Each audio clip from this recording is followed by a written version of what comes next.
today we'll be talking about the pelvic floor during pregnancy, and I'll get started. So a little bit about myself. My name is Adriana, and I'm a registered physiotherapist who graduated in 2012 from Queen's University. I specialize in a lot of orthopedic courses, and then about 4.5 years ago, started doing a lot of pelvic floor courses.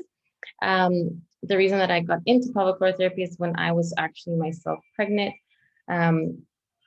I decided to see a pelvic floor therapist and learned quite a lot from her, and realized that I also wasn't doing my kegels properly, and it was insightful. And I, ever since then, had a passion for taking those courses and then helping other women, such as myself, going through pregnancy and then postpartum. So like I said, I've taken quite a bit of like orthopedic and several different pelvic floor courses over the years. Mainly at this point focused on treating pre and postnatal patients, but as well as a lot of other pelvic floor dysfunctions in females, such as incontinence, stress incontinence, a lot of pelvic girdle pain, vulvodynia, vaginismus, so painful intercourse, and anyways, the list goes on. So some of the objectives as to what we will cover today is we'll discuss the pelvic floor anatomy, what the pelvic floor is, the changes during pregnancy, some of the more common pelvic conditions during pregnancy, and then as well how pelvic floor therapists can help with all these things. So, a little bit about the pelvic floor anatomy. There is 3 main levels that make up the pelvic floor. So there's 10 muscles in total. The first layer of the pelvic floor muscles is made up of 3 external muscles that lie on the outer side of the pelvic floor. And they're the ones that I'm kind of going through here with the cursor. So there's one that lies across, one on top of the pubic bone, and then there's one that is on either side of the opening of the vaginal opening, sorry. The second layer is made up of external and internal anal sphincters. And then the third layer of the pelvic floor is made up of 7 additional muscles. They run all the way from the front of the pubic bone all the way to the tailbone, and they're separated into front, middle, and back muscles. We'll talk a little bit about right now what their function is. So the pelvic floor has 5 main functions. One of them is to stabilize and support the pelvis and the spine. So again, those muscles run all the way from the front of the pubic bone all the way to your tailbone. So they form like a sling. They support your bladder, your uterus, and your rectum. And they also work along with a deep core muscle that lies at the front here. And it helps stabilize as well your torso, and it's part of our deep core system. And we'll talk about that in another slide as well. So again, it supports those internal organs. It is also responsible for maintaining urinary and fecal continence. So those muscles relax when we need to go have a bowel or bladder movement, and then they contract at times when we obviously don't need to have those things. Sexual function is a lot of the anterior muscles are responsible for that. The pelvic floor also acts like a sump and pump system. So it's constantly contracting and relaxing throughout the day. It's closely tied together with our breathing, so our diaphragm. And in doing so, it constantly pumps in good blood flow, oxygenated blood flow to the pelvic floor muscles, and it also pumps out any lymphatic, like drains lymphatic fluid out of that area to prevent any pooling of lymph fluid and prevent any things that we will discuss later on, such as viscosities in the vulva that can occur if there is that pump and sump system isn't working optimally. So I'm going to go ahead to the next slide now. Again, like I mentioned before, the pelvic floor is one of the main components of the deep core system. So your deep core system that holds your torso and supports your torso up when we're standing upright. The pelvic floor sits at the bottom. Your diaphragm muscle sits at the top. There's that transverse abdominis that runs all the way along the front here of the torso. And then there's muscles in the back that run along the spine, which are called multifidi muscles. And those 4 components make up the deep core system. So pelvic floor has an important function there. So we'll go through a few of the things that I mentioned before independently now. Like I said, it acts like a sling system and it supports your bladder, your uterus, and your rectum. So it acts like a trampoline.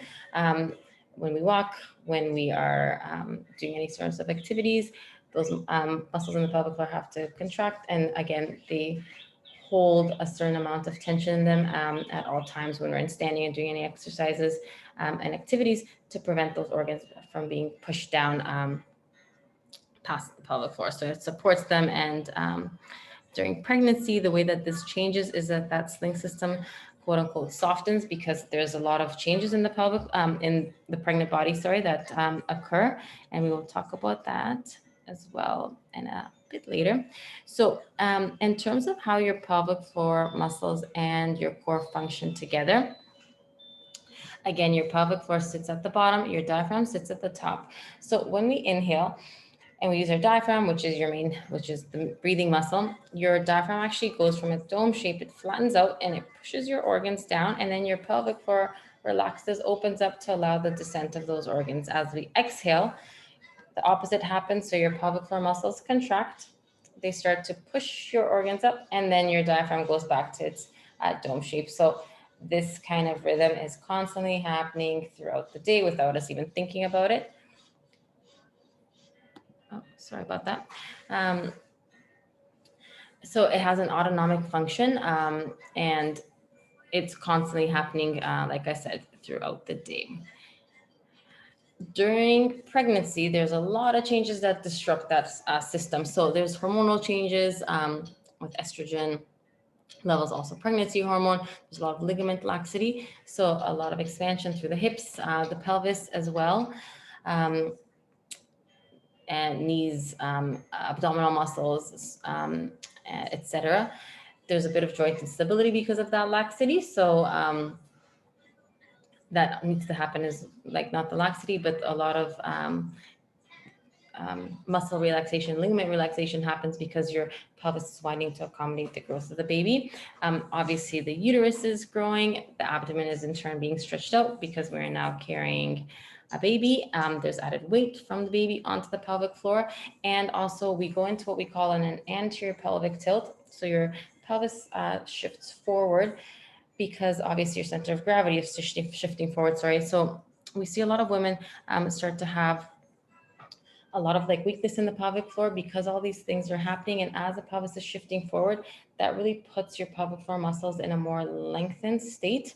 It also increases the lordotic curve at the back. So there's a lot of pressure on the lumbar joints, a lot of tightness in the muscles at the front here of the pelvis, and weakness in the glute muscles, we'll see.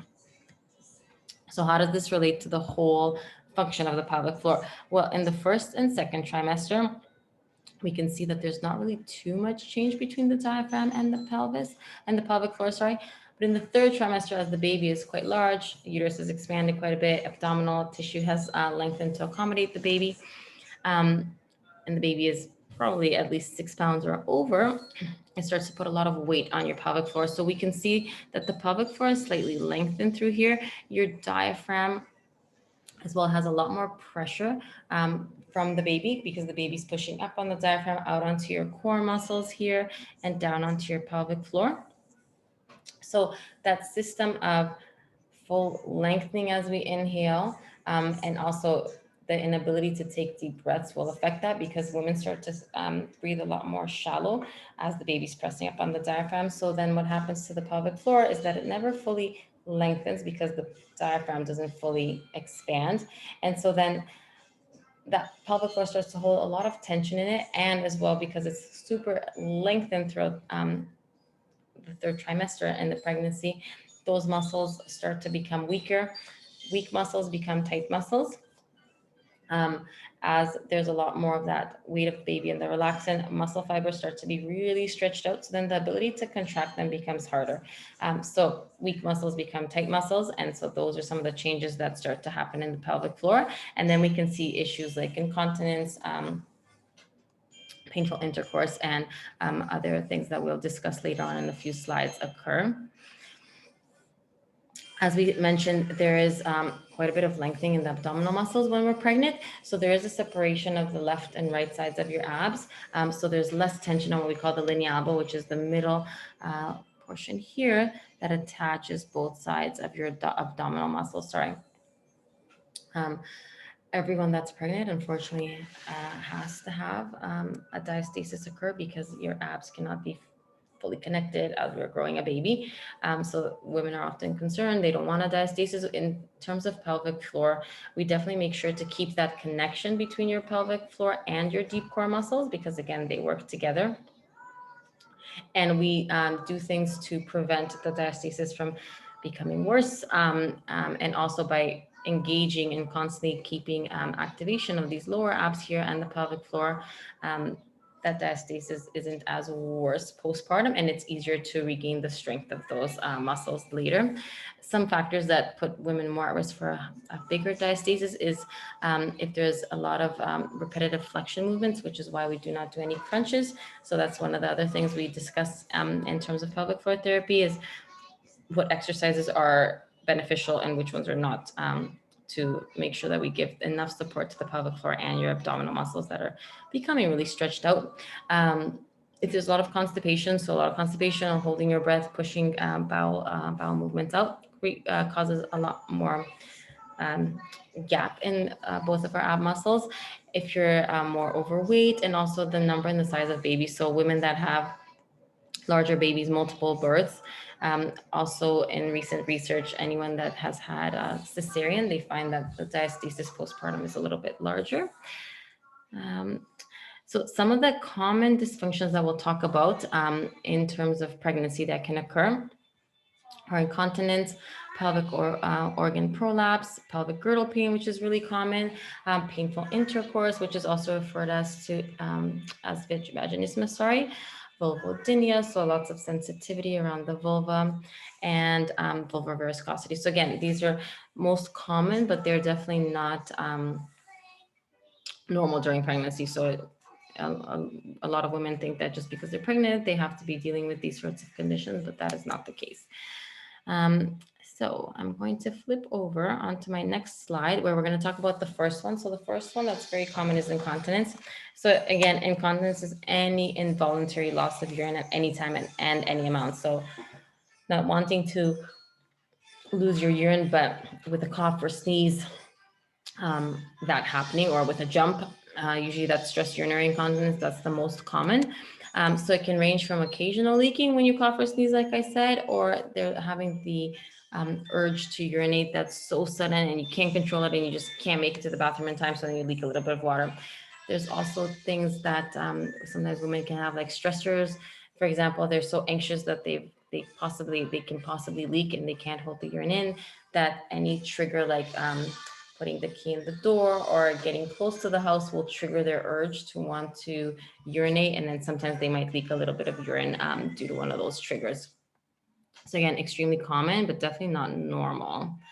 I'm going to go on to the next slide. Some of the risk factors for incontinence are being female. More females definitely suffer from incontinence. Again, being slightly overweight can cause more pressure on the pelvic floor, more lengthening of those muscles, again, more weakness of those muscles, and pregnancy. So again, multiple childbirth, the length of pushing. So if we've pushed for a really long time, a lot of stress on the pelvic floor, that can cause a lot of weakness, and then be an increased risk for incontinence.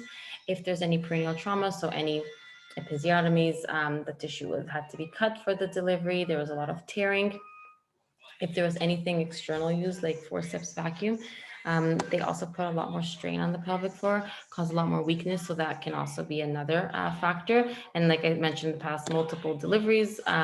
If you do a lot of running, jumping, especially during pregnancy when things are being lengthened and relaxed, if we do a lot of high impact activity, that's more stress, added stress on the pelvic floor that can cause incontinence. And then if you've been a chronic cougher, like having bronchitis or with asthma, or smokers, then they can also have a little bit more incontinence issues occur. The second thing that's very common that can occur postpartum is a pelvic organ prolapse. So When the tissues and muscles of the pelvic floor, this happens when that tissue can no longer support those organs. So what it happens is a prolapse occurs where those organs come a little bit further down into from the pelvic, within the pelvic cavity, sorry, I should say. So it can happen where the bladder is slightly coming down in the pelvis, where the uterus is coming down, or where the rectum is coming down. Also, there's a uterine prolapse as well that can occur. So I'm just going to plug this in. Some of the main symptoms that patients will have is a feeling of heaviness around their lower abdomen. So sometimes they'll describe it as something is coming out of the vagina. They feel a lot of pressure in that area with standing, with prolonged walking.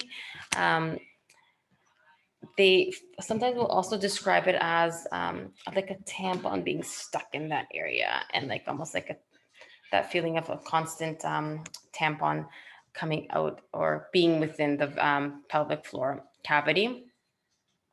Sometimes this happens most often if the uterus is coming down. People will think, or they'll describe it as sitting like on a ball, so that there's like a small ball coming out of that area. It's usually worse with, like I said, standing, prolonged walking, postpartum, holding baby a lot, and in an improper position that's putting more strain on the pelvic floor. And it usually resolves when you lie down because you're taking that pressure away from the area, and you're no longer against gravity. So there's those four main types that I discussed. They're also graded in stages. So a stage 1 is a slight descent of those organs. Stage 2 is a little bit further down into the pelvic cavity. A stage 3 is when it's actually at the opening of the vagina. And then a stage 4 is a full prolapse where one of those organs is coming outside of the pelvic cavity. So some of the risk factors, sorry, 1 second, is pregnancy and childbirth. So anyone that's had vaginal deliveries, more than one, so multi-parous pregnancies, long pushing, so prolonged pushing, anything that's over like an hour and a half, for example, 2, 3, sometimes 4 hours of pushing women have to have. A lot of increased in intra-abdominal pressure, so chronic constipation, chronic bowel straining, that increases what we call the intra-abdominal pressure, so within your torso, and that pressure gets pushed down onto your pelvic floor muscles. And again, especially during pregnancy, when those muscles are a bit weaker, you're having chronic constipation, then that can load that tissue even more and increase the chances of a prolapse. Chronic coughing, so again, if someone was sick for a long time, anything like bronchitis, and a lot of heavy lifting will also cause more strain on the pelvic cavity and potentially create a prolapse. The third thing that's very common is pelvic girdle pain. It's also known as symphysis pubis dysfunction.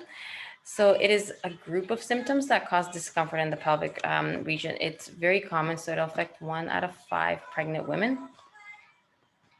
It can occur both at the front and at the back of your pelvic joints. There could be a little bit like stiffness. Most women feel the pain at the front of the pubic bone though. It can cause pain in the low back as well on one or both sides, and pain in the perineum. So that's the tissue between your anus and the front of the vagina. It usually will be worse when you are leaning on one leg, putting on pants, getting in and out of a car, up the stairs will also make it worse. So those are the main common, or turning in bed is another thing. And again, in pelvic floor therapy, we'll review things that will allow you to decrease the tension in the pelvic floor. So when you're doing these activities, you don't cause yourself extra pain. Some of the causes are the increased relaxin ligaments of the abdomen, hips, pelvis, again, are more relaxed in pregnancy. But what we also find now is that unlike sometimes what patients are told, that like the pubic bone is actually very mobile and that it's almost separating. We now know that that's a very sturdy and one of the sturdiest joints in our body. We know that it's usually a lot of overguarding of the front muscles in the pelvic floor. As the belly's growing, we tend to kind of want to guard that area. So we tend to clench those muscles quite a bit. Those muscles at the front of the pelvis also are very overly stretched out when we're pregnant because of that anterior tilt. So as they're very lengthened, they also become weaker. And again, weak muscles become tight muscles. So the overguarding plus that will cause a lot of tension on either side of your pubic bone. And then that's oftentimes the most common cause of pelvic girdle pain, as opposed to what we used to think that that joint is actually shifting or becoming unstable. The other thing that's common during pregnancy are vulvar varicosities. So that's when the veins around the vulva on the outer side opening of the vagina become quite distended.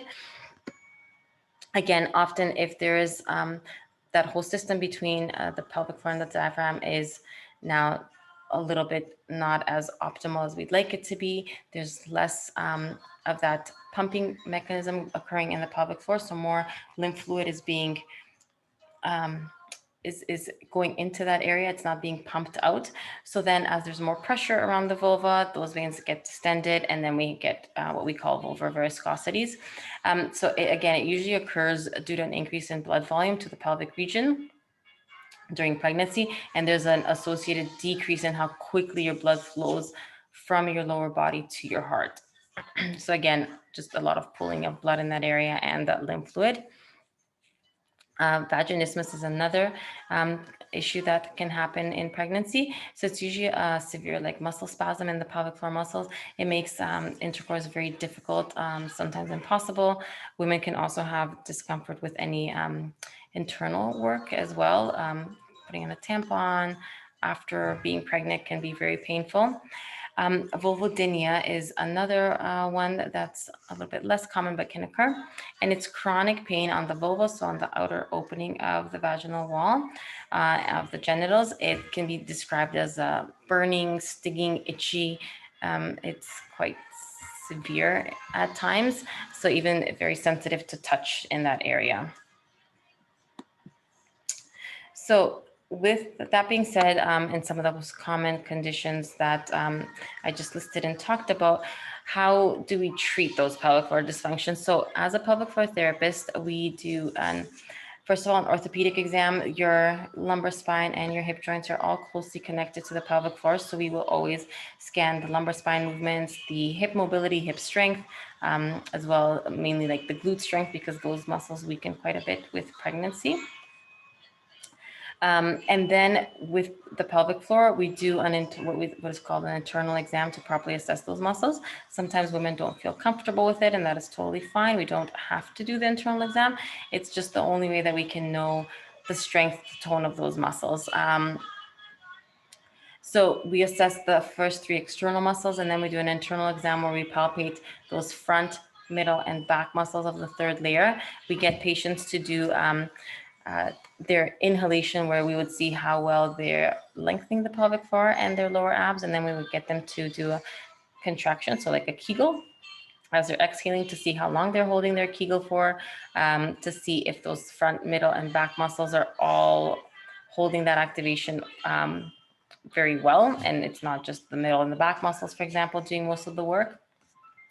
After we check the strength and endurance of the pelvic floor muscles, we also check for obviously we're looking for the tone. So just like any muscle in our body, we want to make sure that that muscle can fully lengthen and contract. So if there's a little bit more tension in the pelvic floor, just like with respect to some of the changes that I had talked about earlier that happen, and those muscles are becoming a little bit weaker and they're starting to hold a little bit more tone in them, we want to make sure that we lengthen those muscles first. Like the bicep is an easiest example. So I don't know if you guys can see. If my bicep is stuck like this at 90 degrees, and then I just give people to do, like I just take a dumbbell and I keep doing some bicep curls. Well, I'm only going to make that bicep muscle tighter.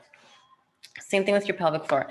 If those muscles are very tight, we need to work on lengthening those muscles and regaining that motor control to lengthen those muscles.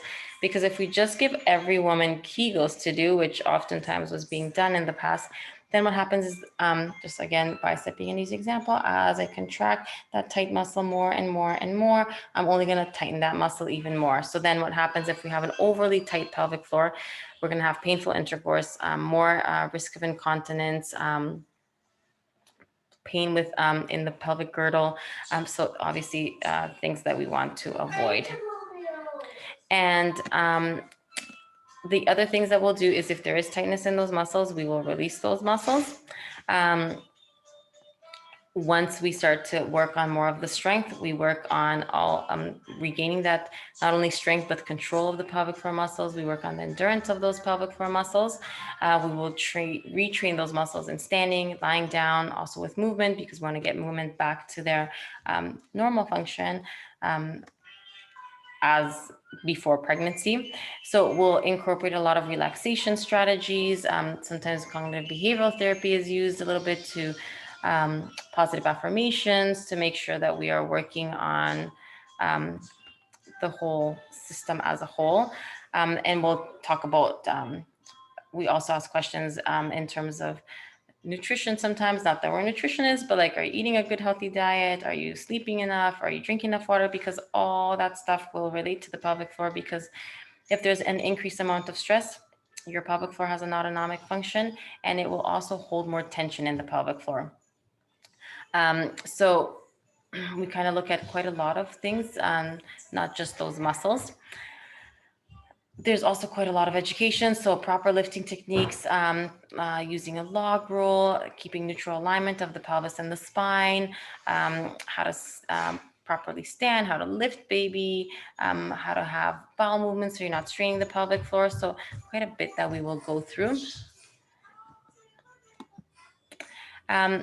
Another thing that we often are asked, and again, I just talked about it briefly in the other slide, is are Kegels the right thing for you to do? So like I mentioned, Kegels are not always the right answer. They're not for everyone, and they can sometimes make things worse. Just like I talked about in my last slide, if we over tighten that pelvic floor and we just give everyone to do Kegels, but they already have some tension in the pelvic floor, that will make things worse. So some people can have that incontinence because their pelvic floor is too tight. So we need to work on lengthening those muscles before regaining some of that endurance in them.